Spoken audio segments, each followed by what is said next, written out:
The screech of a suitcase dragging across the polished floor of first class was abruptly silenced by a cold voice. "Sorry, but this seat isn't yours."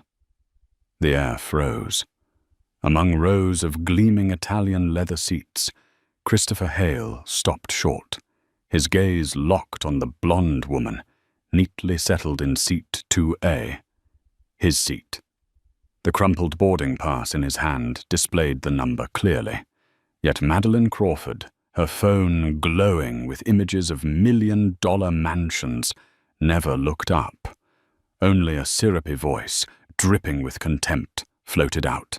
"You can find another place. I'm already sitting here." Christopher did not answer immediately.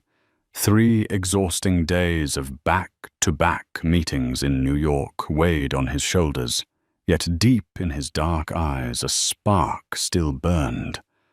A black hoodie, plain jeans, expensive sneakers disguised as ordinary. The deliberate choice to look like just another passenger. He was tired of suits and ties. But that choice now gave this woman the courage to deny his very existence. With a slow, restrained breath, Christopher lowered his voice, calm but unyielding. "This is seat 2A, and it belongs to me." Only then did Madeline lift her gaze. Her icy blue eyes scanned him like an intruder, and a smirk curled across her lips, equal parts challenge and mockery. "The system must have made a mistake. I'm a platinum member of Aerosky. You'll surely be placed somewhere more appropriate." The word appropriate cut like a knife. Curiosity spread through the cabin. Some passengers stole glances. Others pretended to stare at their screens, unwilling to get involved. Inside Christopher, old memories resurfaced. His years at Harvard in boardrooms full of white faces, the probing eyes that made him feel out of place. Once again, prejudice had found him, here in a seat he had paid for, with a fare worth more than a flight attendant's monthly salary. He glanced at his watch, a Philippe Patek hidden beneath his sleeve, not to check the time, but to steady his breathing. In the backpack lay contracts capable of shifting an entire industry. Yet to Madeline, all that mattered was his skin and his clothes. "Ma'am, I need you to check your boarding pass again," Christopher said, his tone lower, but the fire beneath it unmistakable. Madeline let out a short laugh, dry and cutting through the luxury around them. "My friend, do you know where you are? This is first class. People don't wear hoodies and sneakers here." Every word struck like a slap. Rage swelled inside Christopher, but he restrained it. This was not the first time he had faced disdain. The difference was that no one in this cabin knew he was not just another passenger. 3 years earlier, through a series of complex mergers, Christopher had become the controlling shareholder of Aerosky Airways. The seat Madeline clung to literally belonged to him. First class had become a stage, and now every eye was on it, an audience awaiting the next act. Some younger passengers raised their phones, the faint clicks of cameras and the glow of screens reflecting on tense faces. Christopher leaned forward, his voice deepening, carrying a weight that could not be ignored. "I am not mistaken. This is my seat, and I will sit in it." The words made Madeline flinch, the smug smile faltering for the first time. But quickly she countered, "I've flown with Aerosky for 12 years. I know how things work. Someone like you could never keep this seat."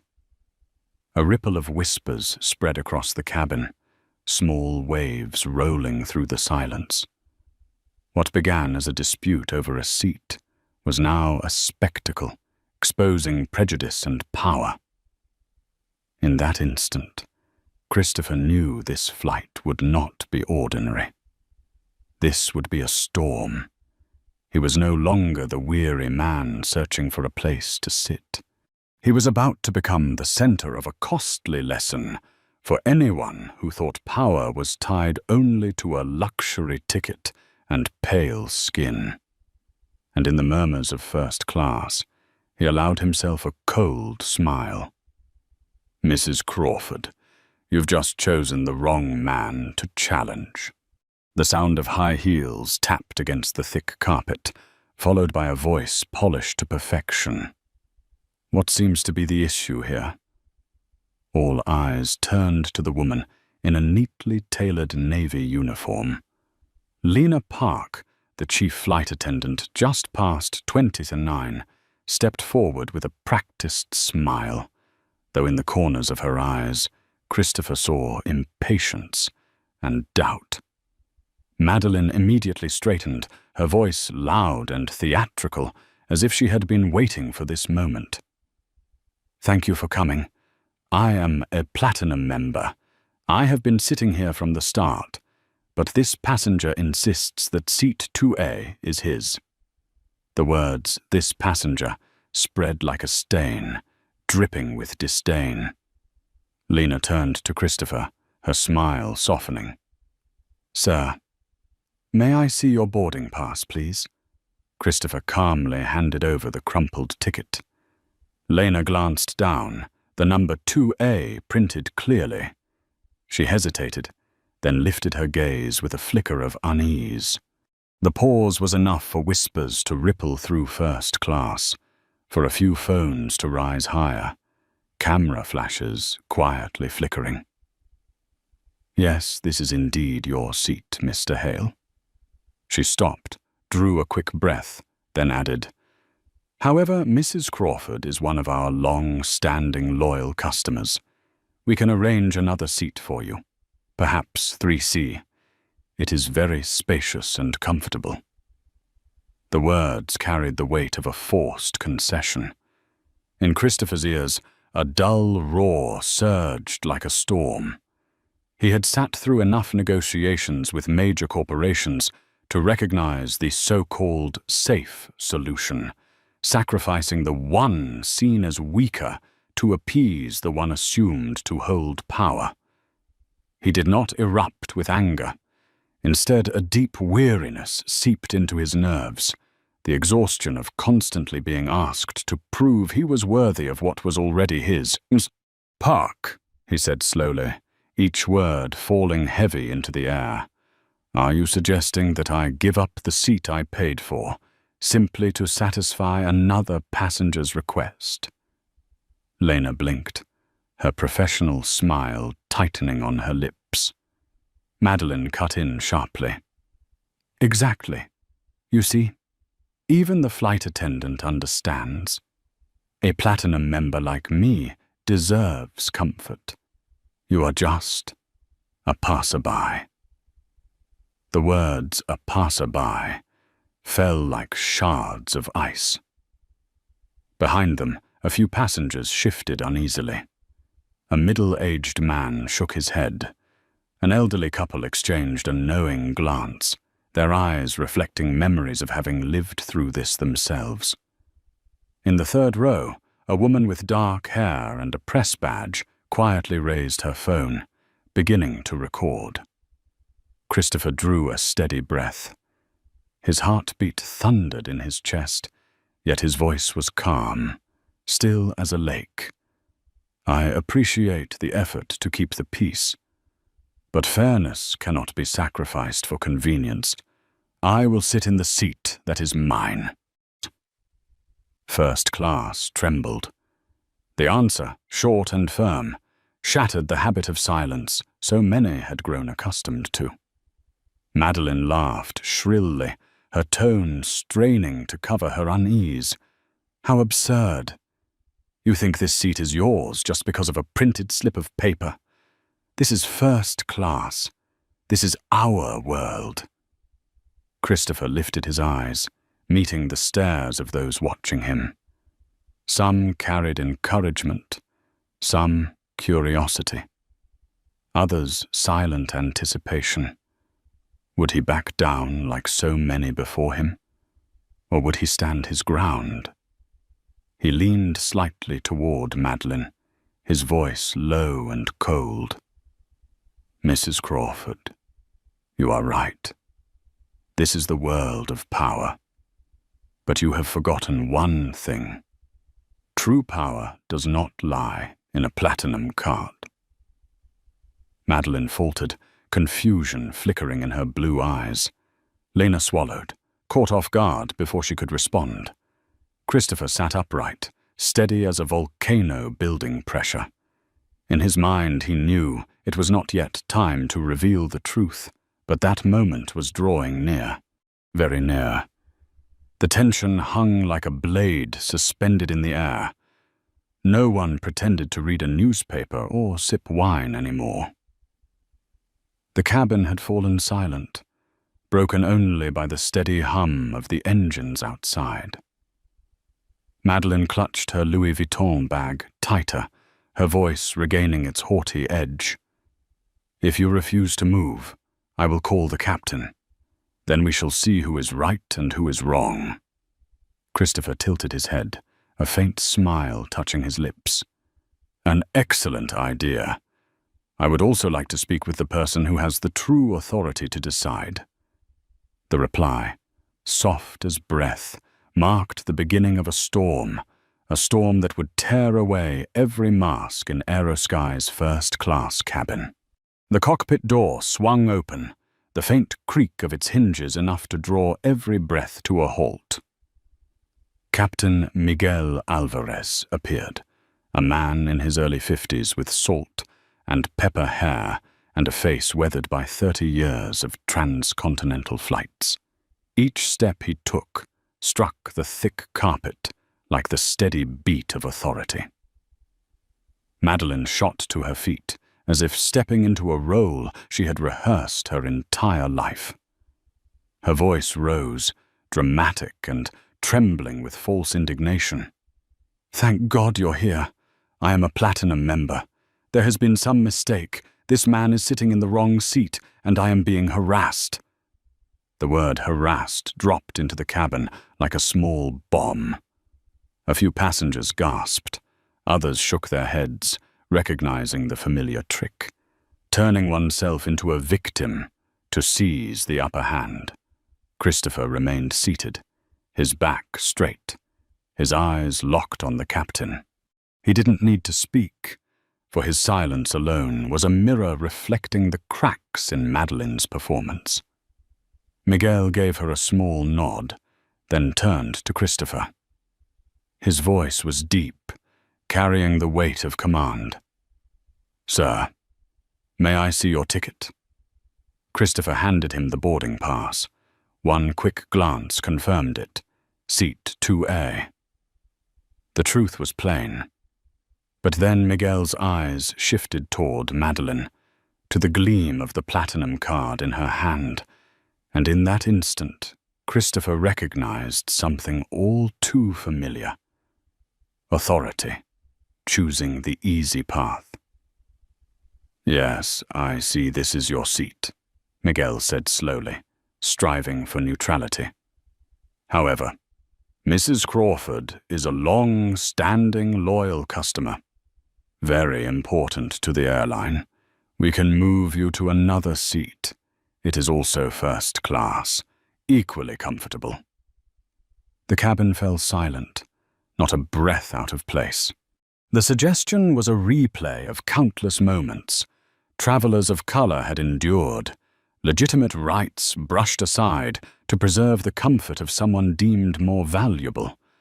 Madeline exhaled triumphantly, a smirk tugging at her lips. "There, you see, even the captain understands. You should be reasonable. People like me are always given priority." Christopher did not lash out. Instead, a chill coursed down his spine, sharpening his mind to a razor's edge. He recalled the moments of doubt in Harvard boardrooms, the partners who smiled while their eyes dismissed him as an outsider. All of it converged into this single moment. Slowly, he folded the boarding pass and placed it on the tray table before him. His voice was so calm that it sent a shiver through a few passengers. "Captain Alvarez, may I ask you something? Since when does Aerosky allow one passenger to take another's seat simply because they are familiar faces?" The question sliced through the air like a blade. Miguel hesitated, his eyes flickering with unease. But like so many leaders trained to choose safety, he reached for evasion. "Sir, we only want the flight to proceed smoothly. Sometimes we need flexibility from everyone." Christopher's faint smile carried no joy, only inevitability. He knew in that very moment that every phone in the cabin was recording, that every eye was fixed on him, and that his words would not stay confined within these walls, but would spread far beyond. Tilting his head, his dark eyes shone with unnerving composure. Flexibility or compromise with injustice? Madeline laughed, the sound high and arrogant, though tinged with an unsteady edge. "Oh, come on, don't exaggerate. This is only a seat. Only someone fishing for compensation would make a scene like this." The word compensation made several passengers freeze. Whispers rippled. An elderly black man in row 4 sighed and murmured to his wife, "Same old script." In row 3, journalist Isabella Torres scribbled furiously with her pen, her phone still recording. Beside her, Naomi Chen, a young student, streamed live to hundreds, soon thousands. Christopher felt his heart beat steady, neither racing nor slowing. He knew this was the turning point.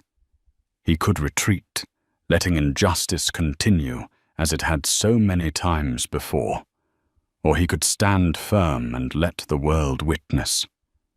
He leaned forward, his voice low yet carrying across the hushed cabin. "Mrs. Crawford, Captain Alvarez, you both believe I am just an ordinary passenger. But the truth—" He paused, the silence pulling everyone forward, drawn into the weight of what was unsaid. "The truth is, you have no idea who you are dealing with." The cabin erupted in a collective shudder. Eyes widened in disbelief. Shock overlapped with curiosity. And somewhere in that tightly sealed space, a storm was beginning to break. The air was thick, as if every molecule in the first-class cabin was holding its breath. Restless eyes lingered, phones lifted slightly higher, lenses quietly fixed on Christopher. He sat upright, hands clasped together on the tray table, his voice carrying with calm strength. "What do you see when you look at me? A man in a hoodie out of place in this world of silk and leather? Just a random passenger? Or someone stirring trouble to demand compensation?" Each question struck like a gavel against stone, and more than a few passengers flinched, for his words revealed the very thoughts that had flickered through their own minds. Madeline tried to seize back control, her voice sharp and bitter. "You don't need to put on a show. I have flown with Aerosky for over 12 years. I know how this airline treats its passengers. Platinum members like me are always given priority." Christopher turned, his dark eyes piercing straight through the polished veneer of her arrogance. His words dripped slowly, deliberately. Priority or privilege? And is that privilege built on money, on skin color, or on the contempt shown toward those you believe don't belong here? The question struck not only Madeline, but the entire cabin. Some bowed their heads, unable to meet his gaze. An elderly couple nodded, their eyes heavy with understanding. Captain Miguel Alvarez cleared his throat, struggling to maintain control. "Mr. Hale, I understand your frustration, but my duty is to ensure the flight proceeds smoothly. Sometimes we need flexibility to avoid conflict." Christopher laughed softly, but there was no joy in the sound. "Smoothly for whom, Captain? For Mrs. Crawford here, so she can continue believing she has the right to take any seat she desires, or for the airline, so it can avoid facing the truth that its system enables injustice?" Madeline slammed her hand on the armrest, blue eyes flashing with anger and panic. "Enough! I will not be insulted by someone like you. Captain, do something. Call airport security. He is the one causing trouble." The words, "someone like you," cracked through the air like a slap. Several passengers inhaled sharply, as if the sting had landed on them as well. In row 3, veteran journalist Isabella Torres of the Washington Post could no longer stay silent. She rose to her feet, her voice ringing clear. "Excuse me, but I have witnessed everything. Mr. Hale has a valid boarding pass for seat 2A. Mrs. Crawford does not. If anyone is causing trouble here, it is her." The noise subsided, replaced by a growing energy. Someone in the back let out a whistle of agreement. At the same moment, Naomi Chen, the young student, whispered into her phone's camera, "We are witnessing blatant discrimination. The live stream is exploding. Nearly 3,000 viewers now." Chief Flight Attendant Lena Park tried to interject, her voice trembling. "Please, everyone, remain calm. This is just a small seating issue. We can solve it by assigning another seat." Christopher cut her off, his tone low but resonant like thunder. "No, this is not about a seat. It is about respect.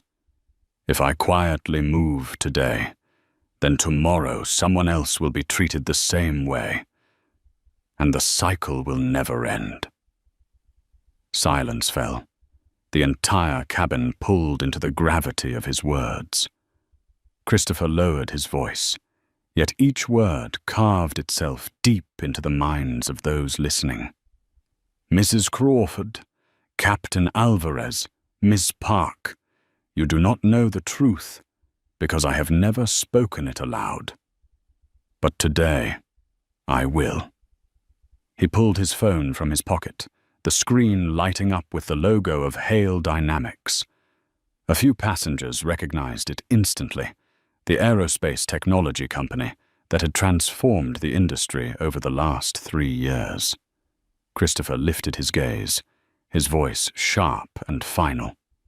"You are looking at the largest shareholder of Aerosky Airways. 62% of the company belongs to me." The cabin erupted in gasps, whispers, and the frantic clicking of phones raised even higher. Madeline's face drained of color, her lips quivering without words. Captain Miguel froze, his hand tightening around the brim of his cap. Lena Park stood rooted to the spot, her heart pounding, regret rising like a tide. Christopher remained seated, his eyes sweeping across the stunned faces, before delivering his final, chilling warning. "Now ask yourselves, who is it that truly doesn't belong here?" The first-class cabin trembled as if a low-pressure storm had swept through. Phones were raised, trembling in hands desperate to capture each rare second. Murmurs broke out. "Did he just say owner? My God, Hale Dynamics. I just read about him last week." "Impossible. That man is the CEO?" Madeline Crawford collapsed into her seat like a cracked marble statue. The carefully painted glamour on her face hardened, drained pale as paper. Her trembling hand clutched the strap of her Louis Vuitton bag, as if clinging to a crumbling illusion. No, that's not true. He's just making it up," she stammered, her voice breaking. But at that moment, Naomi Chen's phone zoomed in on the Hale Dynamics logo, glowing on Christopher's app. More than 6,000 people were now watching live. The comments poured down like a flood. "That's the real CEO. That woman is finished. Aerosky will have to apologize publicly." Captain Miguel Alvarez stepped back, sweat beading on his forehead. He was a man used to tempests in the sky, but never one of dignity exploding within a cabin. His voice rasped. "Mr. Hale, I had no idea. If I had known..." Christopher cut him off instantly, his voice sharp and cold as a blade. "That is the problem, Captain. You always choose the easy way. Whoever looks less powerful gets pushed aside. It never matters who is right." Lena Park stood frozen, her hands clasped at her waist, but shaking visibly. The memory of her own words, suggesting Christopher give up his seat, echoed in her mind like a slap. An elderly man with silver hair spoke slowly. "My son went through the same thing. He bought a first-class ticket, but they forced him into economy. Why? Because he wore a hoodie, just like you." A wave of murmurs swept through the cabin. Cameras no longer pointed only at Christopher, but now turned toward Madeline. She sprang up, blue eyes burning with spite. "You don't understand. I have flown with Aerosky for 12 years. I deserve priority." He's just using this for show." The outburst backfired instantly. Isabella Torres, the seasoned Washington Post reporter, lowered her pen to her notebook, her voice icy. "Mrs. Crawford, I will quote you directly. I deserve more because I am a long-time customer. Are you certain you want that printed on tomorrow's front page?" Madeline's mouth fell open, then snapped shut. Her hands shook violently. Christopher lifted his phone, and with a few swipes the screen lit up. "CEO override. Ground flight." The cabin gasped, some passengers holding their breath. He had not pressed it, but the image alone stunned everyone into silence. His voice rang out, calm yet heavy with authorities no one dared interrupt. "I have the authority to command the entire Aerosky fleet, and believe me, I will not hesitate to use it if necessary." The threat was not loud, but it was sharp, clear, a sword laid against the throat. Naomi Chen whispered into her live stream, "We are watching a CEO ready to issue orders right inside his own aircraft. Viewers are climbing past 10,000. Social media erupted. The hashtag #AeroskyShame began flashing across screens of passengers scrolling through Twitter. Christopher's eyes swept across the cabin, his voice lowering but echoing in every heart. This is not about a seat. This is a mirror reflecting how an entire system treats those it deems unworthy. I have been silent long enough. Today, that silence ends." The cabin fell into stillness. Every gaze fixed on the man in the black hoodie, not as a diminished passenger, but as a mountain rising. At the rear, Miguel Alvarez swallowed hard and turned to Lena Park, his voice shaking. "Call the control tower immediately. We need instructions." And Madeline, her lips quivered soundlessly. Under the dim golden glow of the cabin lights, the mask of false power slipped away. Before everyone's eyes, the truth stood naked. The woman who thought she had everything now had nothing left but humiliation. The crackle of the intercom suddenly echoed through the cabin. The voice of air traffic control rang directly into the captain's headset.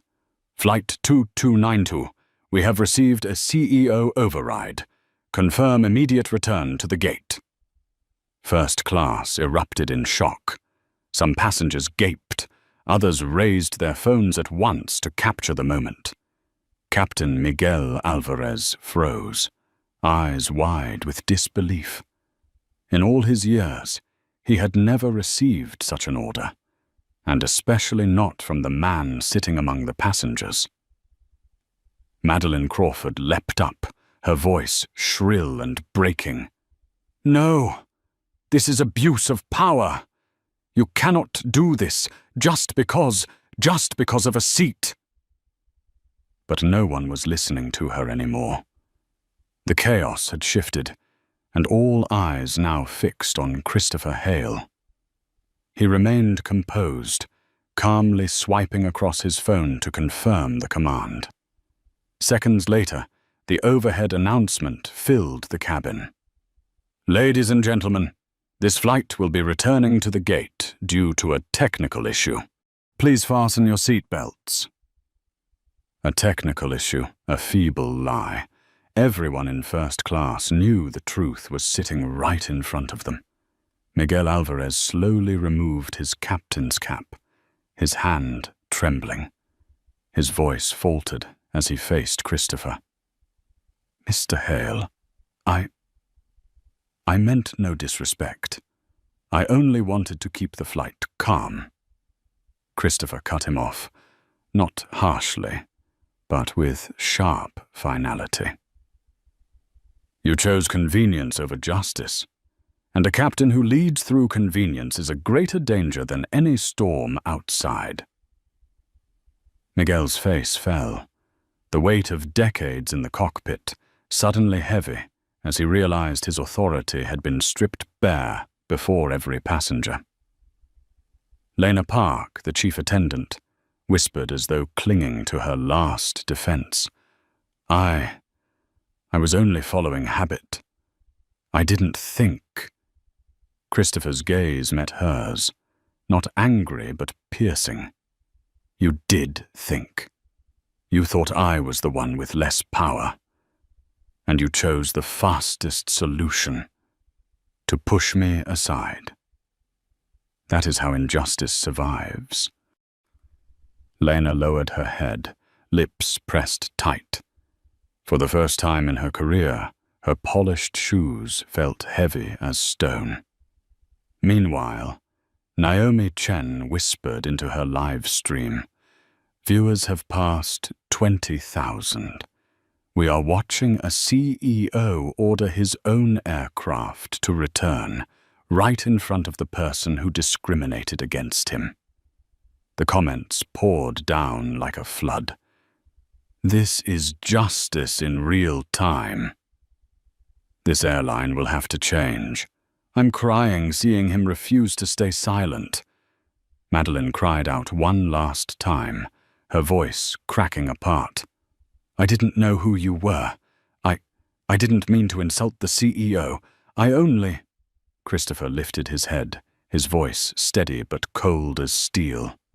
"Exactly. You didn't know who I was. And because you didn't know, you allowed yourself to treat me as less than human. The problem isn't that you failed to recognize me as the CEO. The problem is that you failed to recognize me as a man." The cabin fell silent. Some passengers bowed their heads, others nodded, their eyes glistening. The plane rolled slowly back toward the gate. Outside the window, runway lights flickered like the anxious heartbeat of the cabin itself.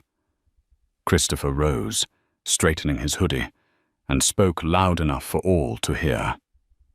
"Once we are back on the ground, I will deal directly with the board. Captain Alvarez, Chief Attendant Park, you will be suspended immediately pending investigation. Mrs. Crawford, you will receive a permanent ban from flying with Aerosky." The words were not shouted, but they struck like a final verdict. Miguel Alvarez shut his eyes and exhaled heavily. Lena Park swallowed hard, her eyes wet. Madeline slumped into her seat, shoulders trembling. Christopher turned, his gaze sweeping across the cabin. "Remember this. We do not stay silent in the face of injustice. We do not compromise with contempt. A single airplane cabin may be small, but it reflects an entire society." And as the aircraft came to a complete stop at the gate, every passenger in first class knew this flight would never be remembered for its destination. But for the moment, the sky itself was forced to pause, just to hear the truth. The cabin door swung open, and a heavy wave of air rushed in, carrying with it the familiar noise of the terminal. But today, the sound was different. It surged and crashed like roaring waves. Just outside the jet bridge, dozens of camera flashes burst, shutters clicked in rapid fire. Reporters pressed forward, microphones raised like a forest of spears. News had spread too quickly.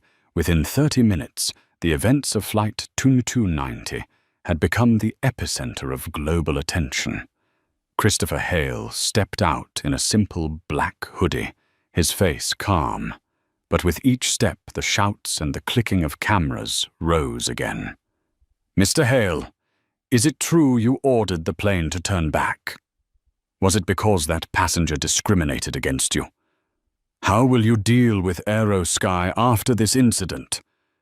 Questions erupted like a hailstorm, relentless and unyielding. Just behind him, Captain Miguel Alvarez walked with his head bowed, shoulders rigid like a soldier defeated. Chief Attendant Lena Park's eyes brimmed with tears, her trembling hands gripping the aircraft doorframe as if letting go would send her into an abyss. And Madeline Crawford, the woman who had sparked it all, was escorted out by security. Her face was streaked with mascara, her blonde hair disheveled. Boos and jeers broke out from the waiting passengers in the concourse. Some raised their phones, shouting, "That's her! The one who tried to steal the CEO's seat!" Madeline shrank, trying in vain to cover her face, but the cameras closed in like a swarm of bees. Christopher paused in the hallway and turned to face the sea of reporters. He did not hide. His voice was deep, steady, and each word cut sharp as steel. "Yes, I am Christopher Hale, CEO of Hale Dynamics, the corporation that owns 62% of Aerosky Airways. Yes, I used my override authority to force the plane back to the gate. And the reason was not a seat, but a principle. No one is allowed to disregard the dignity of another human being, especially when that person is a customer." The shouts of reporters overlapped, but Christopher raised his hand, and the weight in his eyes silenced them. His voice continued, clearer, heavier with urgency. "What broke my heart was not only the insult from a single passenger, but the way the captain and flight attendant chose the easy way out, asking me, the rightful passenger, to give up my seat in order to protect the comfort of someone with privilege. That is not reconciliation. That is compromise with injustice." A ripple of murmurs spread through the crowd. Microphones pushed closer. Cameras zoomed tighter. From behind, Naomi Chen, the young student who had live-streamed it all shouted, "Mr. Hale, more than 50,000 people are watching live. They want to know, what will you change after this?" Christopher turned toward her and gave a small nod. He knew his face and his voice were no longer only in this terminal, but on tens of thousands of screens around the world. "Change," he said slowly, "will begin today. Every crew member involved will be suspended pending investigation. Aerosky will launch a full audit of all discrimination complaints from the past 5 years. And most importantly, we will implement a transparent system where every passenger has the right to report and be heard, no matter what they wear, what they look like, or how much money is in their account." The declaration fell heavy, but it burned bright. Reporter Isabella Torres, who had witnessed everything, extended her microphone toward him, her voice emotional.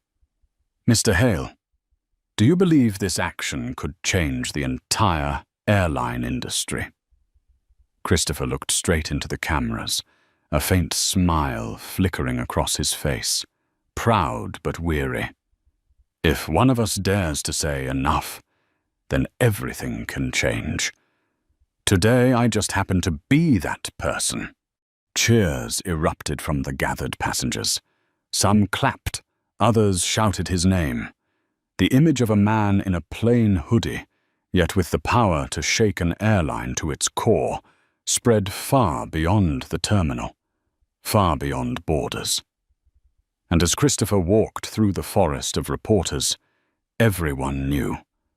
An earthquake had begun, and it would spread far beyond the skies of Aerosky. The glass doors of the emergency boardroom slammed shut, sealing off the noise of the airport hallway. No more camera flashes, no more cheers. Only a thick, stifling air, heavy with unease.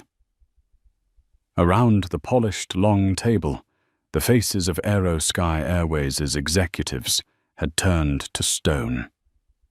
The CFO, the HR director, the COO, all present. On the large screen mounted on the wall, the stock chart bled red, showing nearly a 9% plunge after the news broke. Christopher Hale sat at the head of the table, still in his black hoodie. No tie, no suit. Yet that very simplicity magnified his authority, as if he needed no armor to prove he held every piece on the board. "We can control the narrative," the PR director began nervously. "Issue a press release, apologize publicly, promise to retrain staff. The customers will calm down." "Wrong." Christopher's voice cut sharp, echoing through the room like a gavel striking. "Do you think I turned back a plane just to write an apology? No. I want fundamental change. If not, Aerosky will die, not because of the market, but because of your cowardice." Silence gripped the room. The only sound was the frantic beating of hearts. Christopher rose, striding toward the screen. He pointed at the sea of red, his dark eyes blazing with cold fire. "The market tanked because they don't believe we are fair. They think Aerosky enables discrimination. And they are right." He turned back, his voice lower, yet harder than steel. "I want every discrimination complaint from the past 5 years, all of it made public. I want the entire crew of Flight 2290 suspended immediately. Captain Miguel Alvarez, Chief Attendant Lena Park, and anyone else involved." The HR director paled. "But Mr. Hale, the unions, labor associations will resist." Christopher cut him off again, his gaze sharp as a blade. Then change the rules of the game. Aerosky cannot be a place where unions protect injustice. From this day forward, any employee found guilty of discrimination will be removed. No negotiations. A ripple of unease spread across the table. The CFO tried to interject. But, sir, the costs of compensation, lawsuits, PR campaigns, they will be enormous. We could lose hundreds of millions. Christopher laughed, but the sound sent a chill down every spine. You think I'm worried about a few $100 million? If we don't clean house, Aerosky will lose billions when customers walk away. We don't just sell seats, we sell trust. And today, that trust shattered. He paused, his gaze sweeping the room, piercing through every layer of fear cowering in those around him. Starting next week, Hale Dynamics will implement a transparent discrimination reporting system integrated directly into flight management software. Every complaint will be escalated straight to leadership, bypassing all layers that could bury it. Every case will be documented and made public. Silence ends here. The CTO blinked rapidly, sweat beading on his brow. Mr. Hale, that will overhaul the entire system. It could set a precedent for the entire industry. Christopher nodded slightly. Exactly. And that is my goal. The air grew heavy with awe. Finally, a voice spoke, hoarse, weary, but full of respect. It was the General Counsel, silent until now. Mr. Hale, I've sat in countless crisis rooms. I've never seen a CEO shatter the mirror and force everyone to look straight into it. You may have just saved Aerosky not with apologies, but with truth. Christopher returned to his seat, his voice dropping, deep and sharp. I am not saving Aerosky.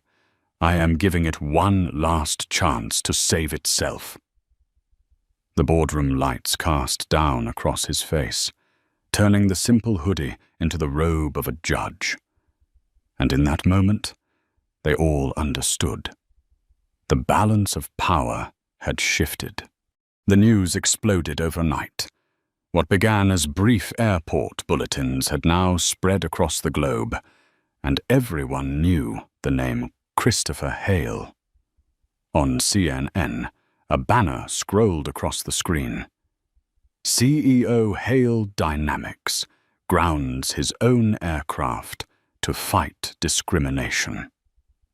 On Twitter, the hashtag #AeroskyShame climbed to the #1 spot worldwide, accompanied by thousands of clips pulled from Naomi Chen's live stream, the calm gaze of Christopher, the pale face of Madeline Crawford, and the moment he declared, "The problem isn't that you didn't know I was the CEO. The problem is that you didn't see me as a human being." In a small cafe in New Orleans, a group of black students watched on their phones, eyes shining. One whispered, "He spoke for all of us. It's the first time I've seen someone with power stand up, right then and there, without waiting until tomorrow." In Chicago, an Asian American family sat together at the dinner table replaying the video. The mother squeezed her daughter's hand. "See, it isn't always about staying silent. Sometimes one no is enough to shake the world." But it wasn't only ordinary people who were stirred. The financial markets were rattled. Aerosky Airways stock continued to fall. But strangely, Hale Dynamics shares surged more than 12% in just 2 days. Analysts commented, "The market sees this as a short-term shock for Aerosky, but a clear signal that Hale Dynamics and its CEO can turn justice into business advantage." Other airlines scrambled, calling emergency meetings. Inside American, Delta, United, the same question echoed. If customers start demanding transparency systems like hail dynamics, what will we do? Christopher himself remained silent. For 3 days, he vanished from the press entirely. But his silence was not retreat. It was preparation. In the high-rise headquarters of Hail Dynamics, the lights burned late into the night. Christopher and his engineers worked frantically to finish a real time discrimination reporting platform. On the screen before him scrolled lines of code, charts, and simulations of the new process. An aide exclaimed, "Sir, you plan to deploy this across the entire system in just 60 days. That's unprecedented in aviation." Christopher only nodded, his voice quiet but resolute. "We're not patching the old system. We're rewriting the rules."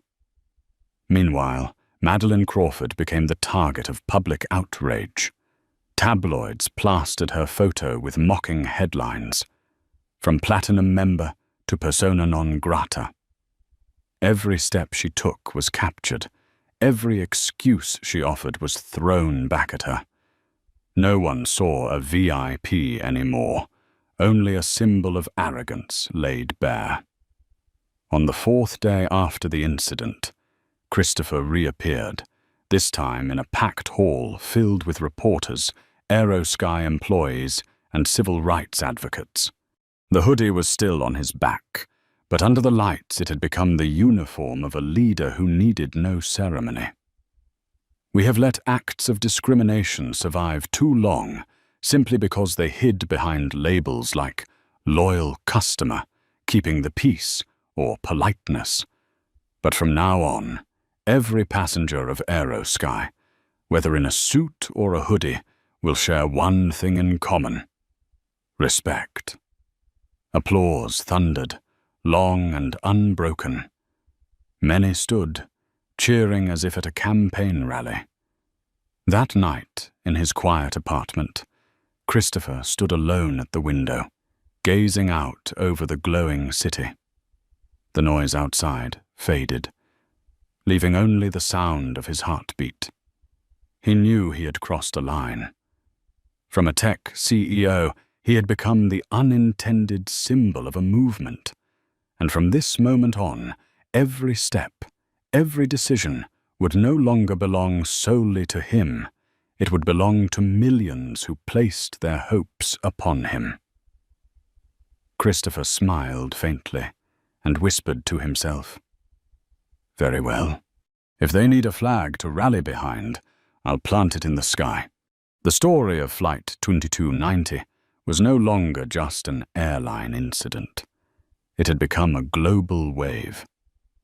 In Europe, the European Parliament held heated debates.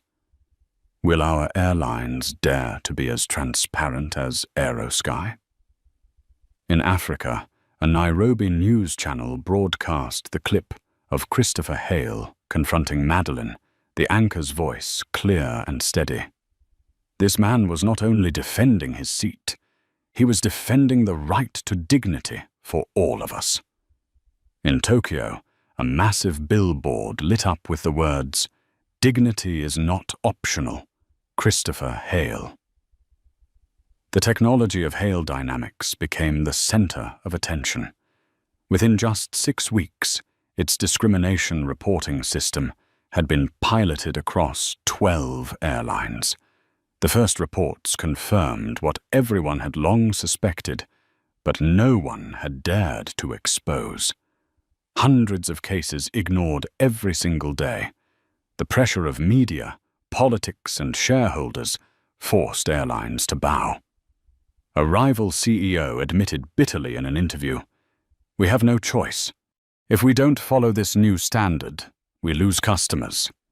Christopher Hale has set the rules, and the entire industry must follow." Meanwhile, Madeleine Crawford vanished from the public eye. Her lawyer released an apology statement, but it was far too late. She had not only lost a confrontation in first class, she had become the symbol of an old era, the era of privilege, of arrogance, hidden behind a VIP membership card. In contrast, the name Christopher Hale appeared everywhere, not as a CEO, but as a flag. Graffiti portraits of him spread across New York, London, Lagos. Children in hoodies called his name while playing in the streets. One evening, at a civil rights conference in Washington, D.C., Christopher stepped onto the stage. No colored lights, no dramatic music, only a microphone and thousands waiting for him. He began with silence. I never set out to be a symbol. I only wanted to sit in the seat that was mine. But when a society forces someone to fight for the right to exist, then every seat becomes a battlefield. Applause erupted, echoing against the marble walls of the hall. He continued, his voice slow but firm. Flight 2292 was only the beginning. From airlines, we will move to hotels, banks, hospitals. Wherever power exists, there must be transparency. Technology is only the tool. What matters is that we refuse to stay silent any longer. In the front row, an elderly woman nodded, her eyes glistening. In the back, Naomi Chen live-streamed the entire speech, the number of viewers surpassing 120,000 in minutes. The next morning, major newspapers ran the headlines. Christopher Hale, the founder of a new standard in service. From one seat to a global revolution for dignity. In his office, Christopher stood quietly, gazing out at the horizon. He knew the storms were far from over. Corporations would resist, interest groups would fight back, and people like Madeline would not disappear overnight. But the sky was different now. For the first time, passengers who had once been silent now had a tool to speak out, and the entire world had seen it. Christopher smiled faintly, remembering that moment in first class when he was just a man in a black hoodie, dismissed as someone who did not belong. Now the whole world knew. He not only belonged, he was redefining what it meant to belong. The final stage was not the first-class cabin, nor the Aerosky boardroom.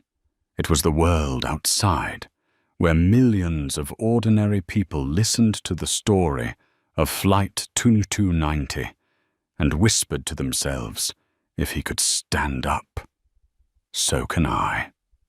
Christopher Hale appeared once more before the public, but this time there was no tension in his eyes. On his face was the calm of a man who had walked through the storm, yet still held the compass steady in his hand. His voice was deep and warm as he recounted, I only wanted to sit in my seat. But when Mrs. Crawford denied me that right, she did not only deny me, she denied millions of others. Those deemed unfit for first class. Those told, be flexible, don't make trouble. Those society has grown used to ignoring. Flight 2290 was never just about me. It was about every person who has ever stayed silent.